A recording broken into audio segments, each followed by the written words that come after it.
Muy buenos días, gracias por ver este video. Soy el profesor Pinto Perry y vamos a comentar las columnas que publico en el diario Estrategia todos los días lunes, comentando algunos tipos de situaciones interesantes en nuestro ambiente impositivo y económico. Esta es nuestra segunda temporada en estos videos y quiero agradecer al Observatorio de Políticas Públicas del Territorio de la Facultad de Arquitectura y Ambiente Construido de la Universidad de Santiago que nos facilita estos instrumentos y equipos. También quiero agradecer a Escobar Producciones porque nos va a ayudar en la edición de estos videos. Quiero comentar la publicación que hice el día lunes 13 de enero del año 2025 que tenía un título "Me preocupan las proyecciones". ¿A qué me refería en ese caso? Como ustedes muy bien saben, el año pasado fue publicada la Ley de Cumplimiento Tributario, que era la primera parte de las reformas tributarias que tenía pensado este gobierno, en la cual se quería aumentar la recaudación fiscal. Esta primera norma jurídica, esta primera ley, tenía la característica que no iba a aumentar la carga tributaria, las tasas de los contribuyentes, sino que iba a ser más eficiente la administración financiera, la fiscalización, a través de una serie de disposiciones.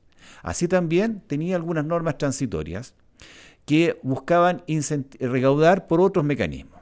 Una de ellas era lo que se llamó la tributación de la repatriación de capitales. La otra eran los impuestos sustitutivos de impuestos finales. La repatriación de capitales es una disposición, un mecanismo que ya se había utilizado otras veces y que había dado muy buenos resultados, aunque su origen un tanto espurio. Lo que se hace es que la autoridad permite tributar con una carga tributaria, una tasa más beneficiosa que el global complementario o el impuesto adicional, que no se pagó por utilidades que se generaron en el extranjero. O sea, hay un inversionista chileno que vive en Chile, que tenía utilidades generadas en el extranjero y que no las había tributado en Chile con su impuesto global complementario, cuya tasa va de un 4 a un 40%. La oferta que le hace la autoridad, que le hizo ya en 2 o 3 ocasiones, me parece que esta es la tercera, que, tienes una utilidad en el extranjero, pagas un impuesto con una tasa más favorecida. En este caso fue un 12%. Antes se había ofrecido un 8%. Y con eso se esperaba recaudar cierta cantidad de recursos. Se esperaba recaudar 660 millones de dólares. Ustedes dirán, eso es mucho, es poco. Yo siempre pongo un parámetro, el puente del Chacao. Si ustedes van al sur, pueden ver la construcción, la maravillosa obra de ingeniería. El proyecto original era 1.000 millones de dólares. Ahora está costando un poquito más. Pero 1.000 millones de dólares cuesta hacer un puente. Si quiero recaudar 600 millones, no me alcanza para construir un puente. O sea, vean esas comparaciones. No quiero hablar que estos son 5 puntos del PIB, porque ¿cuánto es el PIB? O sea, una cosa más didáctica. Hablemos de algo con tangible, 1.000 millones que vale un puente. Aquí se quería recaudar menos de un puente, 660 millones. ¿Cuánto se recaudaron? 93 millones de dólares. O sea, el 13% de lo que se había presupuestado. Poco. No fue lo que se había calculado, pero sí se había proyectado algo y con eso se hizo la negociación de la ley. Fue lo que estaba considerado en el informe financiero. Por lo tanto, no fue muy bien por esa parte.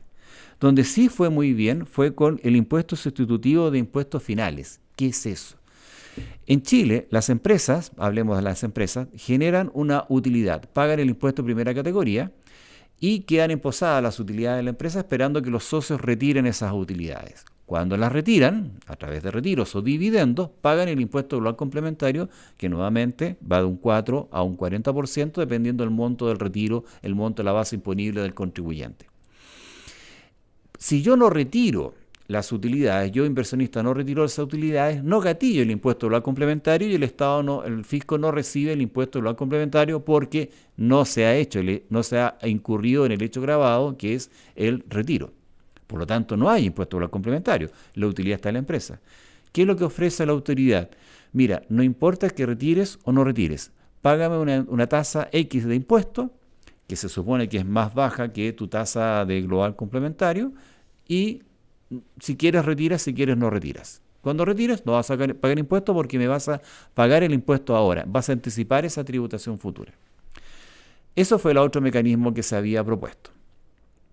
Ese mecanismo, el impuesto sustitutivo de impuestos finales, recaudó 1,4 veces lo que se había proyectado. O sea, le fue bien ahí. Se recaudó un poquito, un 40% más de lo que se había pensado, se había proyectado.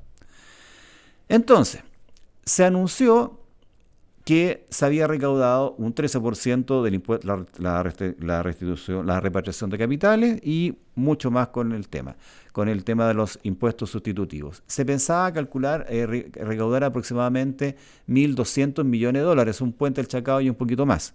Pero no se logró eso, se logró recaudar aproximadamente 800, 900 millones de dólares. Por lo tanto, las proyecciones y con lo cual se negoció la ley de cumplimiento tributario no se estaba cumpliendo. Entonces, ¿por qué sucedió eso? ¿Por qué falló tanto el cálculo en uno y en otro se le fue re bien? Porque la primera, la estimación de la repatriación de los capitales se hizo sobre una base estimada. Se estimó más o menos cuánto eran los capitales que estaban en el extranjero y que no se habían tributado. Si yo sé cuántos son los capitales que están afuera y no sé por qué no han tributado, ¿qué es lo que tengo que hacer? Fiscalizar, ¿no es cierto? Y ahí cobrar los impuestos. Pero aquí se hizo una estimación, siempre se hace una estimación de cuánto es más o menos lo que no se ha tributado por esos capitales que se han generado en el extranjero. Así se hizo en las 2 o 3 oportunidades que ya se ofreció este impuesto de repatriación. Ahora nuevamente se estimó y la estimación no alcanzó. Era una estimación de algo que no se sabía. En cambio, los impuestos finales sí se sabe más o menos cuánto es la utilidad que está emposada en la empresa. Es cosa de ver a las sociedades anónimas, cuyos balances son públicos, cuántas son las utilidades acumuladas y calcular más o menos el impuesto que se debería afectar si yo retirara todo eso. Por lo tanto, la base de estimación de los impuestos sustitutivos de los impuestos finales era más fácil de tomar, de considerar. Una estimación más fina. Bueno, eso fue lo que ya se hizo. ¿Por qué me preocupan estas formas de proyecciones? Porque ahora viene otra ley que sí va a afectar a los impuestos personales, a las personas. Se ha anunciado que va a haber un impuesto a los altos patrimonios, se va a haber un impuesto a los contribuyentes global complementario que ganan más de 4 millones mensuales, se va a aumentar la tasa para ellos. También va a haber otro impuesto que nos ha anunciado muy bien, pero al capital, principalmente a los altos patrimonios. Titubeo en lo que se está mencionando porque no se ha difundido oficialmente cómo viene ese proyecto, pero se ha anunciado el impuesto a los altos patrimonios y a unos impuestos, aumento de la tasa del impuesto global complementario a cierto nivel de ingresos. O sea, sí va a afectar a las personas, a un grupo de contribuyentes.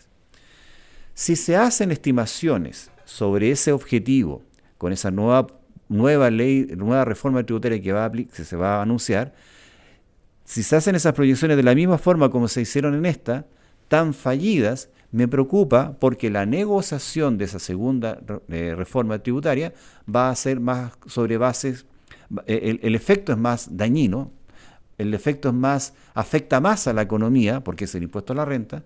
Si ese efecto se va a negociar con datos estimativos, vamos a entrar en una negociación política con datos malos.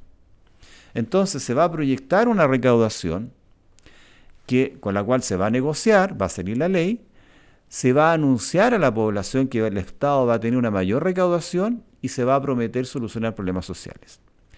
Si después se aplica esa segunda ley y los cálculos no dan, no vamos a tener la recaudación y vamos a generar una frustración en los sectores sociales que están pidiendo ayuda social. Por lo tanto, esa segunda ley que debería salir pronto va a tener mucha complicación si se hace con el mismo talante que se hizo la otra. Eso es lo que a mí me preocupa, porque una cosa es hablar de recaudación sobre la base de la eficiencia de las herramientas que tiene impuesto interno y ofreciendo estos dulces para cierto tipo de contribuyentes muy particulares, y otra cosa es proyectar una ley que sí va a afectar a la renta de las personas y por lo tanto puede ser no recaudar lo que se vaya a lograr y va a generar frustración para los sectores sociales que están demandando ayuda por solución de sus necesidades sociales. Eso es lo que a mí me preocupa de estas proyecciones. Eso es lo que quería comentar con ustedes. Por la atención prestada, muchas gracias. Si les gustó el video, no olviden darle like y suscribirse a este canal. Muchas gracias.